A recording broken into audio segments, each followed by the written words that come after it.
My name is Ariana, and I am 43-year-old. I have studied education. I live in Virginia, and I have a daughter. I was born in Albania in mid-70s. I have two brothers and one sister. My parents both worked. My mother was a teacher and my dad worked as an electrician. When I was born, my country was one of the former Eastern European bloc countries. So we grew up without religion.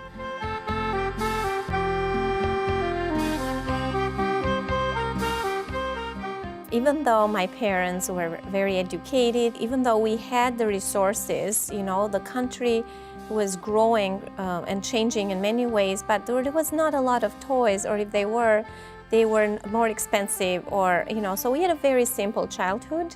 We would have like a horse-pulled carriage, cart that would transport vegetables or fruit, and we would climb behind them to get a ride, It was not safe, but we thought that was the most fun activity sometimes whenever we saw the horses. The horses. They were not very frequent, but they were.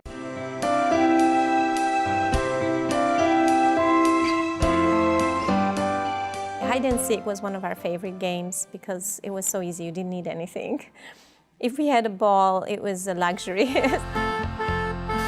But we definitely developed a lot of social skills because we played with each other all the time, Sometimes we would play school. That was one of my favorite activities growing up, which probably helped me later on to choose that as one of my areas of study.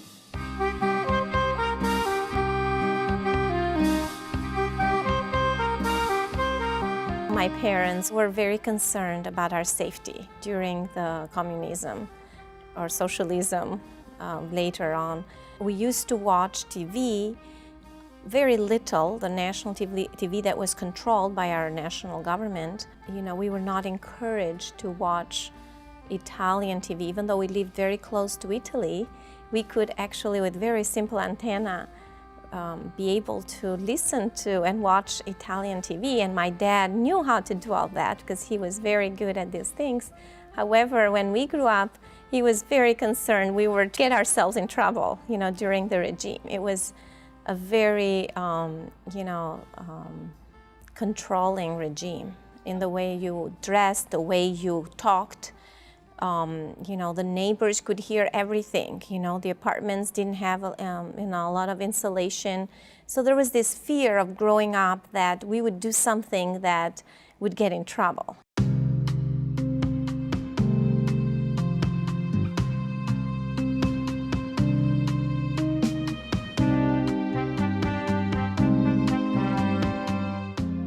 I went to school a bit later than I was supposed to go. My mother was a teacher, and she said if you go later, you will be more advanced and more mature as a child. I was very upset because I was the second child, and I had learned from my older sister, that I could read and write without a problem. I could do what I needed to do, and I wasn't very happy staying home. However, I studied on my own the whole year, so when I went to school, I was so ready for everything that my teacher loved me so much, and she used me as her assistant. So I must say, not to brag, but they put my picture on the main board of the school, even though there were no first graders there. But my first grade picture was there.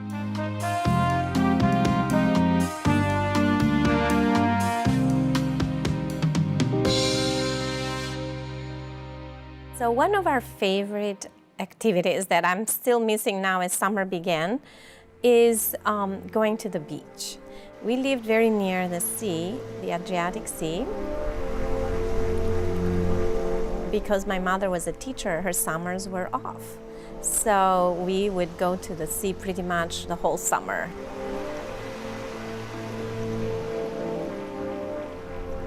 I think because my mom would use that phrase, "oh my God," and we would ask her questions like, how was it like when you grew up? And did you have places of worship where you went, mosques or churches? And she had told us some stories that one of her friends was, her dad was a priest, and that she would go there, but she would be very scared because the church was very dark. Again, Albania at that time was just recovering from the World War II. There was not a lot of electricity, probably, you know what I mean? It was the country was up and coming, growing, more rapidly. So she herself did not have this very positive experience of a real religion.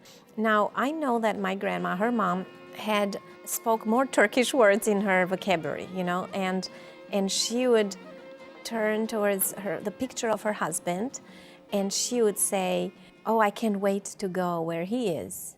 And that was something that struck with me, which meant that she believed in the afterlife. I never got to meet my grandpa, and she had given me a glimpse of her faith. My dad's parents were much more, the father especially was more reserved, but he had beads in his hands and he would kind of murmur something. So later on, we would connect that he was saying his prayers.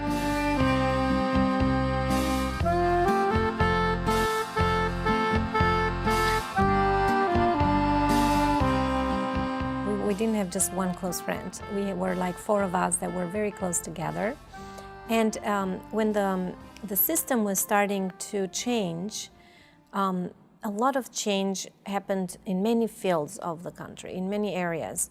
So one of them, economic for sure, was felt because country had starting to have a repletion. There was not a lot of food in the markets or in the stores. So we felt that there was need for change. We just didn't know what we wanted, what could it look like. We were told that the world outside us was very bad, that communism was the best, or the socialism that actually they had upgraded to socialism, that was the best that they could have because idealistically it sounded great, However, in practice, it wasn't.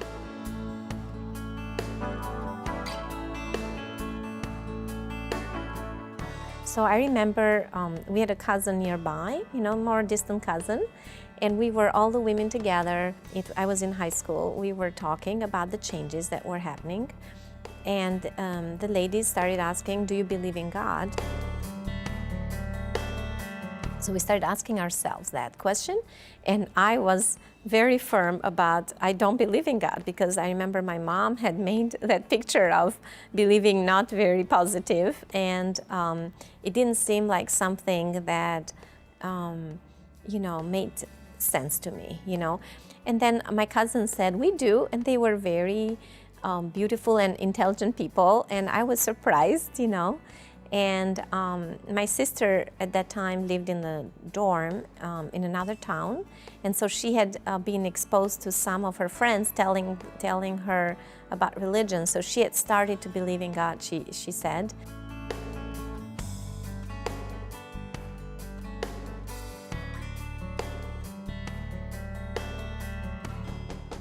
But then, as high school progressed and the country had changed much more, so there was more chaos, there was more change of things in an extreme ways, like gangs started forming, and it was not very safe and hopeful place, Sometimes even bread that was our sustaining way of living was not available, or you would go to the store and people would fight over, didn't care if you were a woman or someone they knew, they would just fight to get it was a survival, So in those moments, I remember feeling more deeper about the meaning of, life and hope and what was going to happen,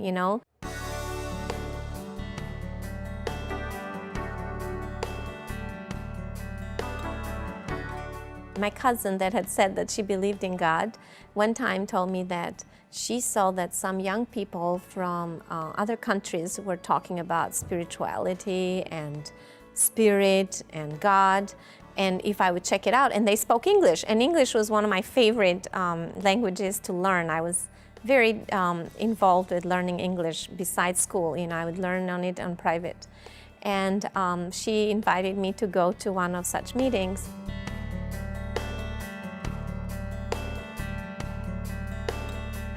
I was very curious about speaking with native speaking English, and then also the theme about religion was of interest, just simply inquiring, but not really, believing in it, just only to find out what they had to say. So when I went to one of such meetings, the young people that were there were from America, which was, again, a big mystery to us.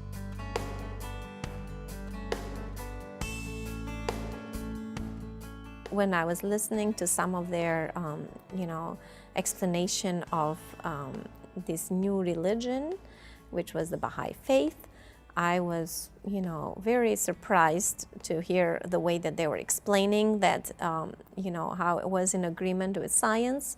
And we were trained to be very materialistic and scientific. So for me, it was very interesting, So it really changed the way that I had been taught about religion.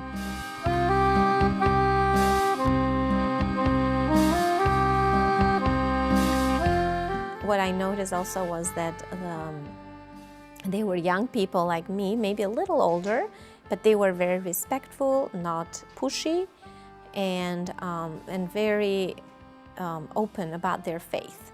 And so, because my friends later on did not want to go to such things, I was a teenager, so for me, friends were very important. So I didn't feel comfortable going by myself. However, when I was in town, they would see me just walking around, in the main street or something, and they remembered and said hello. And I was very impressed that they remembered me. And at some point, it was summer break, and my cousin, and my sister was in town. So we were invited again to go to such gathering. And we started with prayer, and to tell the truth, I was surprised. I had never seen such a thing. And I almost felt defensive, like this feels weird, Then my sister was very interested in continuing to go, so that encouraged me as well.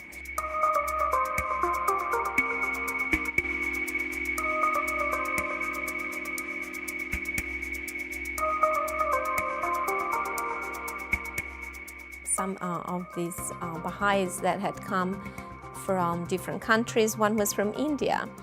And he was telling us stories about some of the early believers. And I was very touched by those stories, and how some of those people had, changed their lives or had sacrificed so much about this new faith. At first, I thought this sounds very, out of this world. However, when I saw people coming and visiting us in our home, or in our country, I realized that they really believed in this, and so the faith that these people demonstrated, really touched me. There were times when I would be sitting alone, and I had a very small little prayer book that was translated in Albanian, and I remember feeling relieved after the prayer. And I thought, was it the prayer that made me feel more, peaceful? And it was the prayers that touched me the most when I made that decision. When one of our friends asked, "What do you feel about this?" And my sister and I both said, "We like it." And and we said, "Okay, we are Baha'is."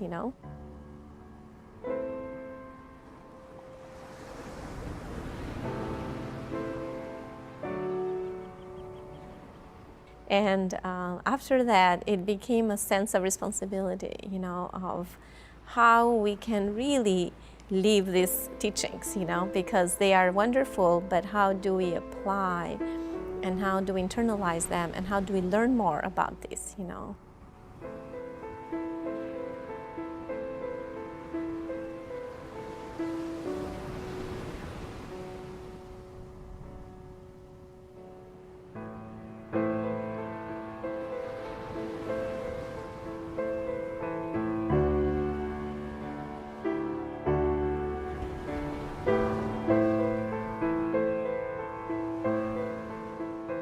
the whole thing for me in the beginning was about English. That was the main attraction.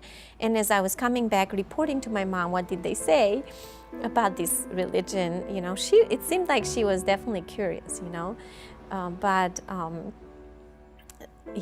not open per se, But when we invited our friends to come visit us, and they said sure, and that was a big surprise to my parents because we had never had foreigners come to our home, and they were very, considerate that, we need to have enough things to offer, and we did not have. So we would go to the neighbors, say, do you have something to give our guests, So at that point, my parents were very impressed by the behavior of our guests. They were very considerate. They were very culturally aware, and as my mom said, they did not drink and smoke, and she liked that. So she also realized that these young people were very mature, beyond their age.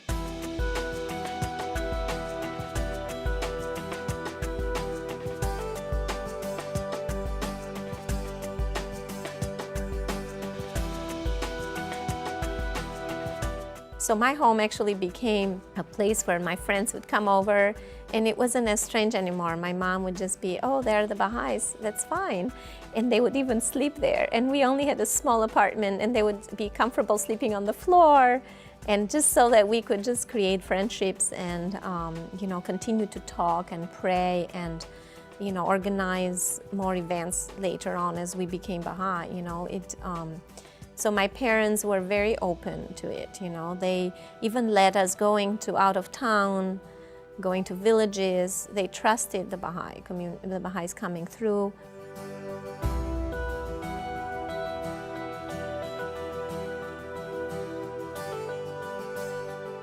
So my first time that we went, after we had become Baha'i, we went to a Baha'i event in the community. My dad gave us cash, and he said, I'm sure you would need this. And we were surprised, that he gave us cash. And then when we went there was a Baha'i fund that Baha'is contributed, and we had just become Baha'i, so we felt that, my dad knew that we would have to make some kind of contribution. So it was part of his faith that he had grown with, that finally he was able to show,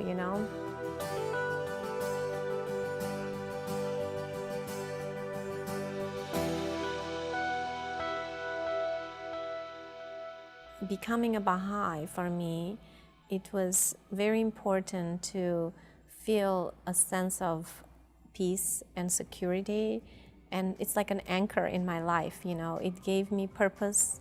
It helped me realize more what I'm here for. It helped us, grow and develop in a way that I would have not thought of, that how I can be useful in society and not just for myself, So that was one of my most important realization about the Baha'i faith, that the joy of becoming a Baha'i was not just about me alone helping improving my life, but my life got richer the more I tried to help others.